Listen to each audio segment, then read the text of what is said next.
Banyak cucian, rumah cacat, bagus. Tapi apakah Bapak langsung turun tangan?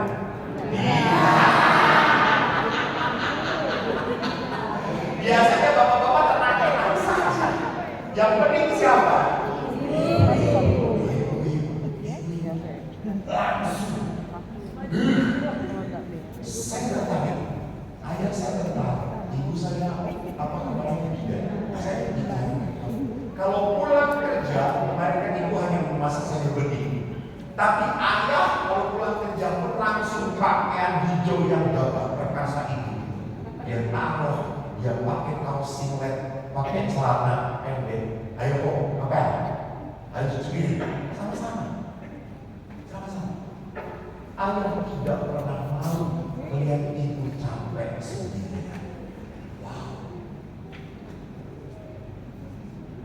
Saya ingat suatu hari ibu tuh kalau pagi selalu masak untuk kami. Kami tidak pernah dibawain uang, kami dibawakan makanan. Apa disebutnya kalau botra? Apa sih? Bekal. Oh, bekal. Nasi goreng sering.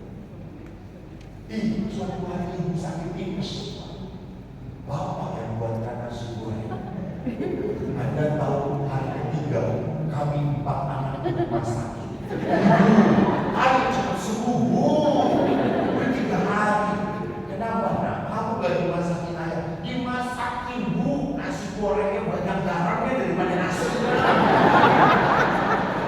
Ibu 5 hari udah sembuh, kamu mati.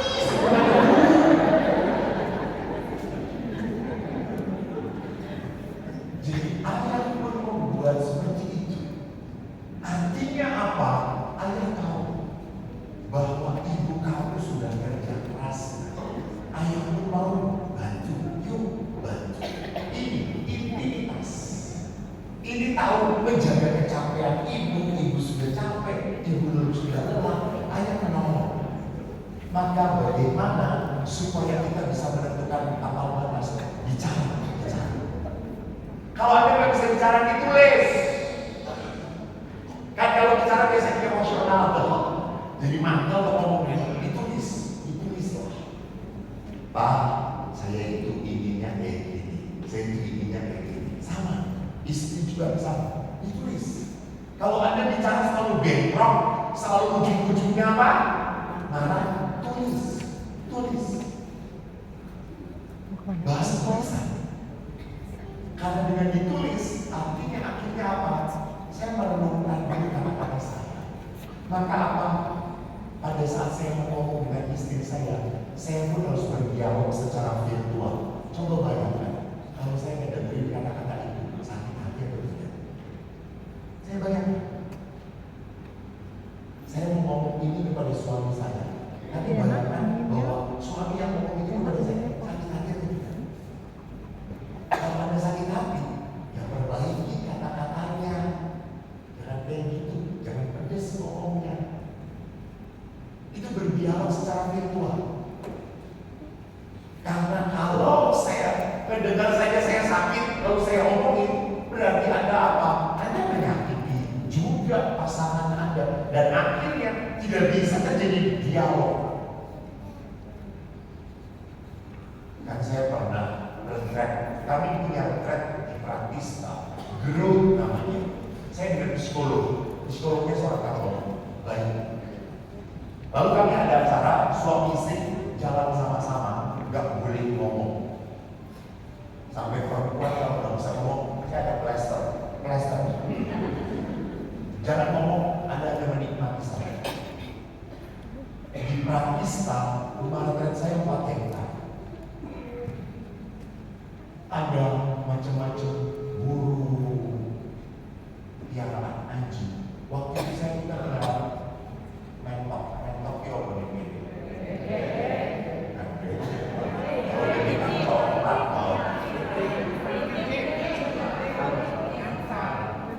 ya ini. Ini bukan angsa kan? Ini kan ada. Ini pendek. Tapi kalau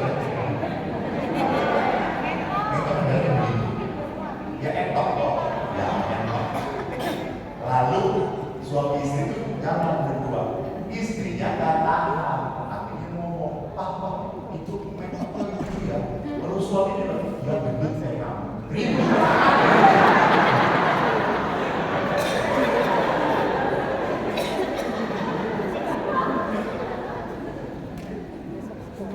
Jadi saya tuh kalau ngomong coba pikirkan apakah itu menyakitkan saya atau tidak. Lalu yang ketiga, bicarakan tentang ide dan keputusan kegiatan. Yuk bicara. Kita mau kemana? Liburan. Kita mau ngapain? Acara bersama. Gak perlu mahal-mahal. Di sini tempat rekreasi di mana sih, Subang? So, Sambotan. Jauh. Dekat saja. Sambotan. Pantai. Sudah ke pantai Sambotan, bawa makanan sendiri, bawa speaker, udah makan yang penting bareng-bareng. Itu family, itu keluarga. Matikan handphonenya. Bu, ingat waktu Bapak Paus Fransiskus datang ke Indonesia? Ingat? Ya. Bisa di mana? Di GBK. Gak perlu diingat. Saya bukan itu yang mau ingat. Tapi Bapak Paus bilang, faith piazo itu apa? Perdengarkan di dalam keluarga Anda itu tawa, sukacita. Tetangga Anda itu mendengar rumah Anda itu ketawa sukacita atau lemparan piring dan teriakan. Bapak Paulus mengatakan, coba banyaklah tertawa di dalam keluargamu. Banyaklah sukacita di dalam keluargamu. Faith piazo, buatlah bunyi-bunyi yang terindah, buatlah teriakan sukacita dalam keluargamu. Jangan cuma makan.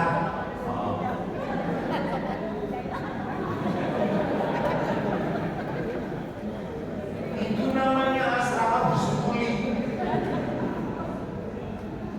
Buat sebuah teriakan sukacita. Saya para pastor, Pak, laki-laki 10 rekreasi. Anda tahu apa rekreasinya para pastor? Ya laki-laki semua. Kita ke Pangandaran, pantai di Jawa Barat yang terbaik adalah Pangandaran. Kita ke Pangandaran, dan setelah di Pangandaran dulu. Terus saya langsung, kita rosario. Ini rekreasi bersama dengan rekoleksi. Eko ini senangnya apa?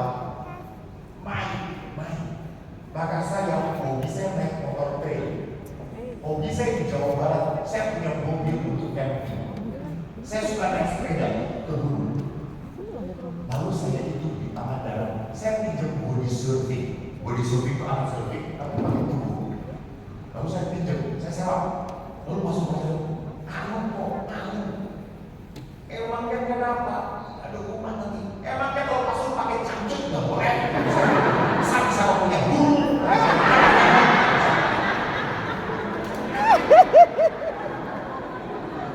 Udah kita udah telanjang. Bawa baju, celana pendek, body surfing, charge.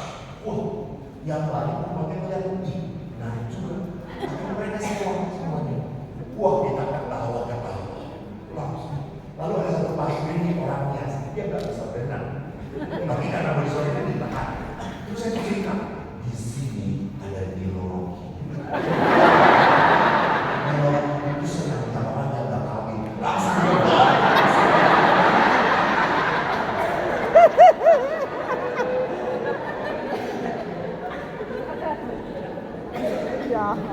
Jadi apa yang terjadi? Kalau pastor bergaul, jangan pikir kami itu baik. Enggak, kita harus pakai ketawa. Kita apa nggak lucu.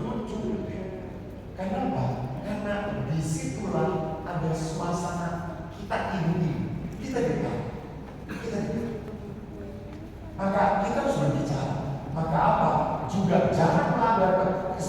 keputusan yang sudah dibuat dan kesepakatan itu harus kita ingat-ingat. Dan coba belajarlah bapak-bapak untuk apa? Berinisiatif untuk cerita. Kan selalu dimulai oleh siapa? Ibu-ibu. Coba bapak juga cerita, jangan cuma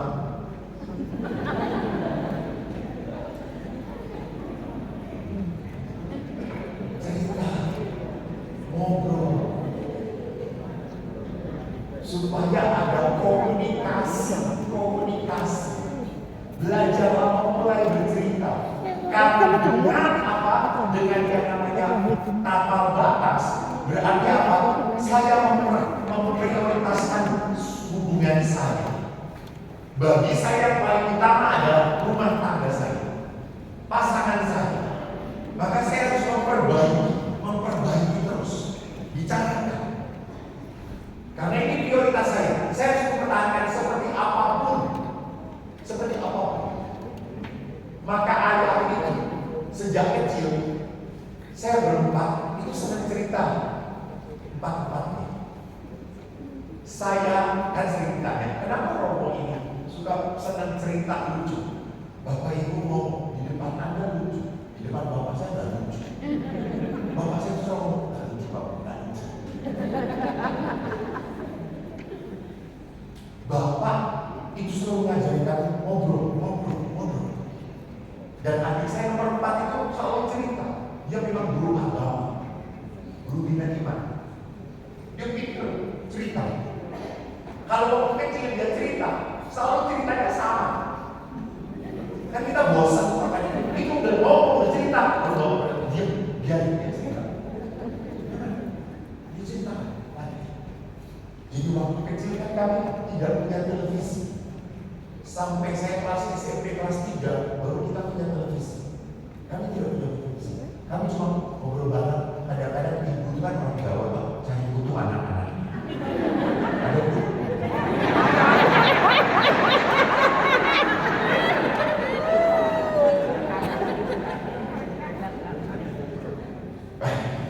Memang kami keturunan monyet. Lalu paling-paling itu cuma makan terong saja, terong. Singkong goreng. Tetapi apa? Kami belajar untuk cerita.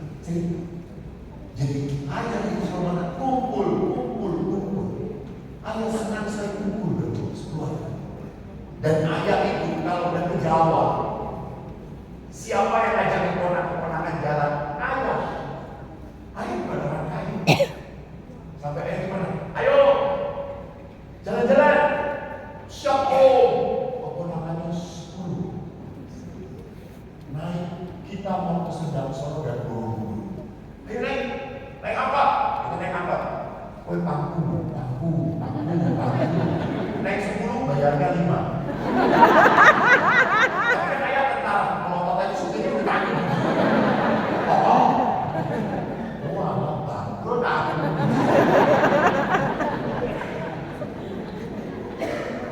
Dan setelah Sendang Solo, kita kan ke Borobudur. Habis Borobudur kita lapar. Saya nggak berani minta, saya takut. Keponakan saya ngomong, Pak D, lapar Pak D. Lapar Pak D? Udah Pak D, wes tunggu. Saya ikut terus jawab. Tunggu Pak D. Semua duduk. Lalu tunggu soto, limo. Bagi loro. Jadi sotonya limo. Tambah banyune. Jadi banyak airnya. Lalu kita makan harus dihabiskan. Sampai gak murni. Bapak Paulus mengatakan kalau makan harus dihabiskan. Semua habiskan. Lalu akhirnya mau sirup? Enggak pakai, sudah kembung.